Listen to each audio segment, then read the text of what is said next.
विधि विधान से ही वो पूजन करना चाहिए और जो लोग उसके ज्ञाता हों कि कैसे वो पूजन होता है उनके साथ ही वो पूजन करना चाहिए, उनको बिठा करके ही पूजन करवाना चाहिए। नमस्कार दोस्तों, आज हम बात करेंगे इस साल 2024 में दीपावली के दिन उठने वाले सबसे बड़े प्रश्न के ऊपर कि कब है दीपावली। कई लोग कहते हैं कि 31 तारीख को दीपावली मनानी चाहिए, कई लोग कह रहे हैं कि 1 तारीख को मनानी चाहिए और सभी शास्त्र सम्मत अपना अपना मत दे रहे हैं। तो आज हम इस चीज़ को थोड़ा सा क्लियर करेंगे कि किस दिन दीपावली मनानी चाहिए और हमारे शास्त्र तिथि के बारे में क्या कहते हैं। तो सबसे पहले मैं थोड़ा आपको शास्त्रों के बारे में बताऊं कि कौन कौन से शास्त्रों की सम्मति तिथि के संदर्भ में आती है। तो पहले मैं थोड़ा आपको उसके बारे में बताऊंगा, फिर मैं ये भी बताऊंगा कि किस दिन दीपावली मनानी चाहिए और कौन सा उसका समय रहेगा और दीपावली पूजन कैसे आप हमारे साथ जुड़कर भी कर सकते हैं, वो मैं आपको सब चीज़ें थोड़ा विस्तार से बताऊंगा। तो आप जुड़े रहिएगा इस वीडियो के अंत तक। एक श्लोक मैं आपको बताता हूँ, एक जो संस्कृत में तिथि निर्णय के अंदर लिखा हुआ है, इयम प्रदोष व्यापिनी ग्राह्या दिन द्वये सत्वा सत्वे परा। और इसके साथ ही एक और श्लोक भी है, पूर्वत्रैव व्याप्तिरिति पक्षे परत्र याधिक व्यापि दर्शे दर्शापेक्षया प्रतिपद वृद्धि सत्वे लक्ष्मी पूजादिकमपि परत्रै वेतयुक्तम इन एतन्मते उभयत्र प्रदोषा व्याप्ति पक्षेपि परत्रदर्शस्य सार्धयामत्र याधिक व्याप्ति त्वात्परैव युक्तेति भाति।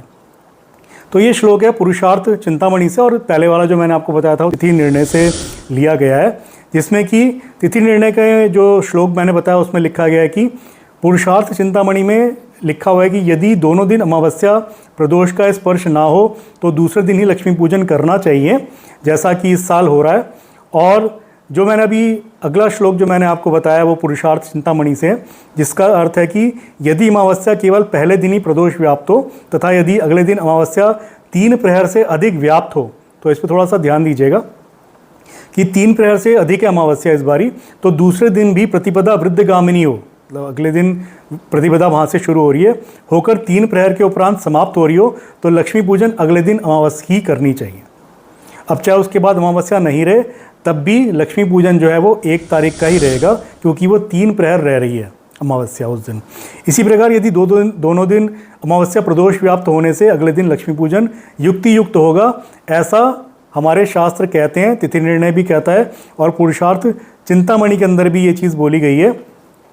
साथ ही एक श्लोक में और आपको बताता हूँ, दंडई करजनी योगे दर्श स्यात्तु परे अहनि तदा विदाय पूर्वेद्यु परे अहनि सुखरात्रिका।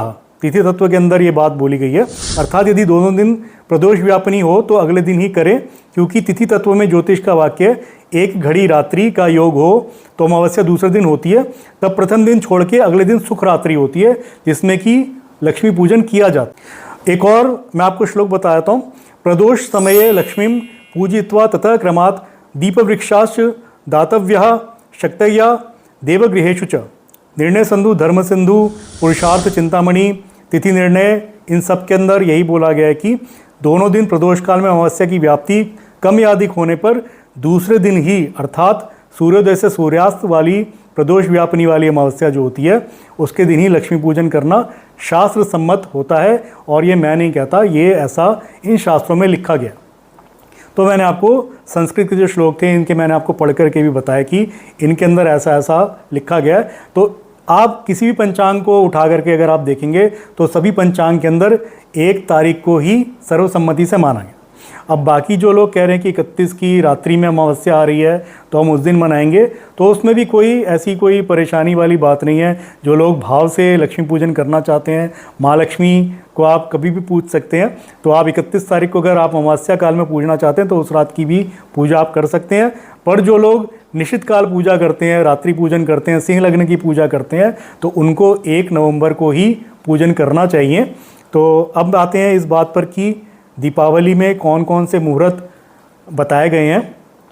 तो 1 तारीख को अगर आप पूजा करते हैं तो लक्ष्मी पूजन मुहूर्त जो रहेगा वो 5:36 से लेकर के 6:16 तक का रहेगा। आप उस बीच में पूजन कर सकते हैं। घर में अगर आप पूजन कर रहे हैं या अगर आप ऑफिस वगैरह में अपनी फैक्ट्री पे पूजा कर रहे हैं तो आपको इस समय में पूजन करना चाहिए। पर अगर आप निश्चित काल पूजा करते हैं, महानिश्चित काल पूजा होती है उस रात्रि में, लक्ष्मी पूजन दीपावली वाली रात को, तो अगर आप महानिश्चित काल पूजा करना चाहते हैं तो उसके लिए थोड़ा अलग समय रहेगा जो मैं आपको बताता हूँ। निश्चित काल का जो पूजन रहेगा वो रहेगा 11:39 से लेकर के 12:31 तक का, 12:30 तक का रहेगा।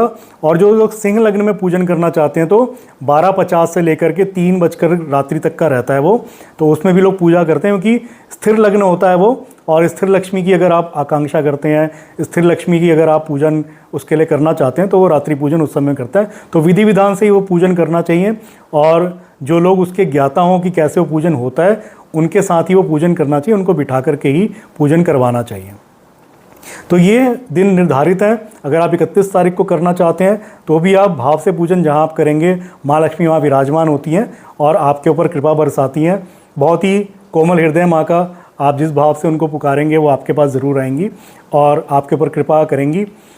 अगर आप हमारे साथ जुड़ करके पूजन करना चाहते हैं तो 1 तारीख की रात्रि को ही हम लोग पूजन करेंगे, तो आप हमारे साथ जुड़ सकते हैं। रात को 11:40 से पूजन हम लोग शुरू करेंगे, उससे पहले से ही तैयारी हम लोग शुरू करने लग जाते हैं। अगर आप देखेंगे, जो लोग हमें पहले से जानते हैं उन्हें पता होगा कि हर दीपावली की रात्रि को हम लोग पूजन कराते हैं, और इस बार हम उसका लाइव यूट्यूब के ऊपर भी चलाएंगे। लास्ट टाइम हमने इंस्टाग्राम के ऊपर उसका लाइव चलाया था, तो इस बार यूट्यूब के ऊपर भी हम लाइव करेंगे उस पूजा को। तो आप हमारे साथ जुड़ सकते हैं 1 नवंबर की रात्रि को उस पूजन के लिए, महानिश्चित काल पूजा के लिए, माँ को स्मरण करते हुए। जो लोग चाहते हैं कि हमारे नाम से पूजा हो वो लोग भी अपना नाम रजिस्टर करा सकते हैं, मैं लिंक डिस्क्रिप्शन बॉक्स में डाल दूंगा। अगर आप चाहते हैं कि हमारे नाम से पूजन हो तो आपके नाम का प्रसाद और आपके नाम से एक लक्ष्मी गणेश जी का ज़ीबू कॉइन, जो कि जेड का कॉइन रहता है, उसके ऊपर हम लक्ष्मी गणेश जी की आकृति प्रिंटेड होती है, वो हम आपको वहाँ पर देंगे, पूजित करके उसको हम देते हैं। जो लोग चाहते हैं कि हम सिक्का अभिमंत्रित करवाएं या श्रीयंत्र अभिमंत्रित कराएं तो श्रीयंत्र भी हम उस रात को अभिमंत्रित करते हैं। और जो चांदी के सिक्के होते हैं लक्ष्मी गणेश जी वाले, उनको भी अभिमंत्रित हम लोग करते हैं। 10 ग्राम, 20 ग्राम, 50 ग्राम तक के सिक्के हमारे पास होते हैं, तो अगर आप चाहें तो उनके लिए भी आप रजिस्टर कर सकते हैं हमारे लिए। वो मैं लिंक में डिस्क्रिप्शन बॉक्स के अंदर डाल दूंगा, तो आप वहाँ पे रजिस्टर करा सकते हैं। नॉर्मल पूजा के लिए भी आप रजिस्टर कर सकते हैं कि अगर आप चाहें सिर्फ हमारे नाम से पूजन हो तो उसमें भी आपके पास प्रसाद आएगा और लक्ष्मी गणेश की आकृति वाला ज़ीबू कॉइन आप लोगों तक पहुँचाया जाएगा। और अगर आप चाहें कि मेरे को सिल्वर का सिक्का लेना है, चांदी का सिक्का लेना है, 10 ग्राम, 20 ग्राम, जैसा भी आप सिक्का आप चाहें, 50 ग्राम तक का, वो सिक्के के लिए भी आप रजिस्टर करा सकते हैं, तो वो सिक्का भी आपके घर तक पहुँचाया जाएगा। अगर आप वैसे भी बैठना चाहें पूजा में तो वैसे भी आप बैठ सकते हैं, हम लोग लाइव करेंगे उस पूजा को, तो आप वैसे भी बैठ करके आनंद ले सकते हैं, माँ का ध्यान कर सकते हैं, माँ की स्तुति कर सकते हैं, मंत्र आदि बोले जाएंगे और हवन आदि होगा, तो वो सब आप देख सकते हैं किस प्रकार से पूजन किया जाता है महानिश्चित काल में, तो वो आप उसमें सम्मिलित हो सकते हैं उस पूजा में। और भी ऐसी जानकारी के लिए आप हमारे साथ जुड़े रहिए, और आई होप, मैं समझता हूँ कि जो भी मैंने बताया, जो भी जानकारी मैंने दी इस दिवाली को लेकर के, वो आप लोगों को समझ में आई होगी। और इसी तरह की जानकारी के लिए आप हमारे चैनल के साथ जुड़े रहिए। किसी भी प्रकार का कोई ऐसा मिथ होता है या कोई भी ऐसे फैक्ट जो हम होते हैं, जो भी ऐसी जानकारी होती है, तो वो हम आप तक ज़रूर पहुंचाते हैं, और ऑथेंटिक जानकारी आप लोगों तक हम पहुंचाते हैं, जो भी वैदिक होती है, जो भी हमारे शास्त्रों के साथ जुड़ी हुई है, जो भी हमारे कल्चर के साथ जुड़ी हुई है, उसको देखते हुए भी हम उस जानकारी को आपके तक पहुंचाते हैं। तो आप लोग सब्सक्राइब करिए, बाकी लोगों के साथ भी शेयर करिए, और अगर ये वीडियो अच्छा लगा हो तो आप हमारी वीडियो को लाइक कर सकते हैं। जुड़े रहने के लिए बहुत बहुत धन्यवाद। माँ लक्ष्मी कृपा हम पर यूँ ही बनी रहे, इसी शुभकामना के साथ। ओम नमः शिवाय।